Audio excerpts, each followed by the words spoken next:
This is OU Basketball with Mike Baldwin. I'm Barry Tramel, sitting in for Jenny Carlson, and a rough week for the Sooners.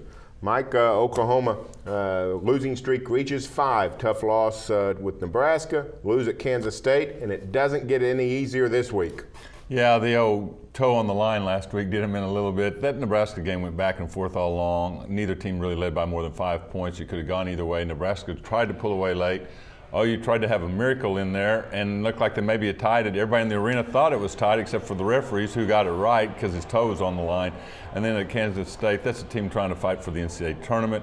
Oklahoma goes up and gives them a pretty good game at times, but 2 rough stretches, including the one when they get it to within 55-50. Then boom, it's a 14-0 run. The game's all but over.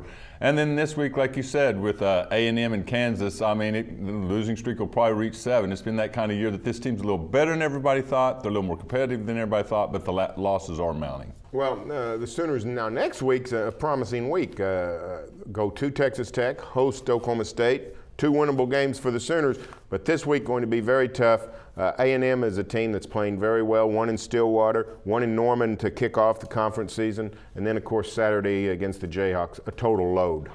Yeah, and I think that's why this team, though, sometimes you got to look at things beyond the wins and the losses. I mean, Cameron Clark's definitely gotten better. Even the sophomores, Pledger and Fitzgerald, have gotten better. And then look who's come on here lately, Tyler Neal, a guy that wasn't even really in the rotation from Putnam West.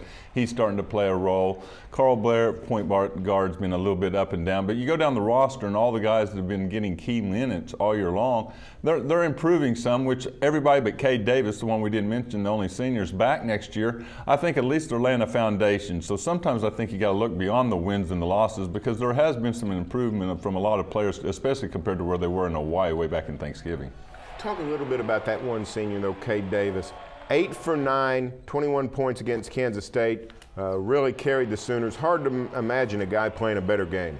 He's had some of those throughout his career. I mean, he had a couple of them last year, and then this year he even had one over in Hawaii where he tried to single-handedly win the game. And the sad part of that is they couldn't really get him the ball the last 12 minutes up there in Manhattan. And when a guy's that hot, you got to set some screens. Your teammates have got to find a way to get you the ball. But he started off so hot, and then they just couldn't get him shots the rest of the game.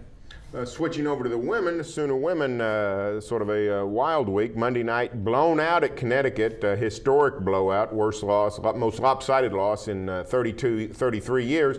But then Saturday they come home and blow out a hot Texas team with Danielle Robinson in serious foul trouble. The Sooners really respond.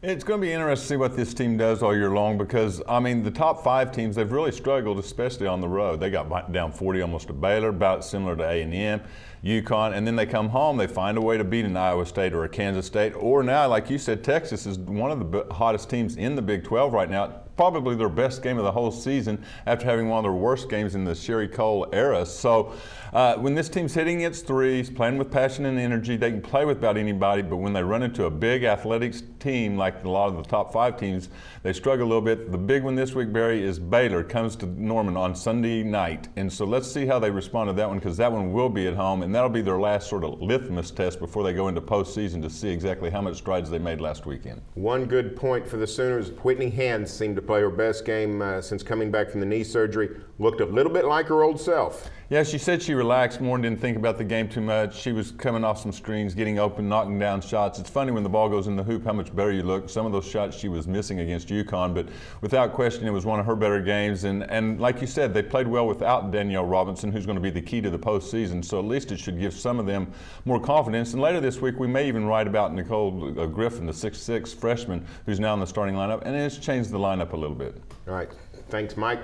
Stay tuned for further coverage of OU basketball here on News OK, as well as every day in the Oklahoman.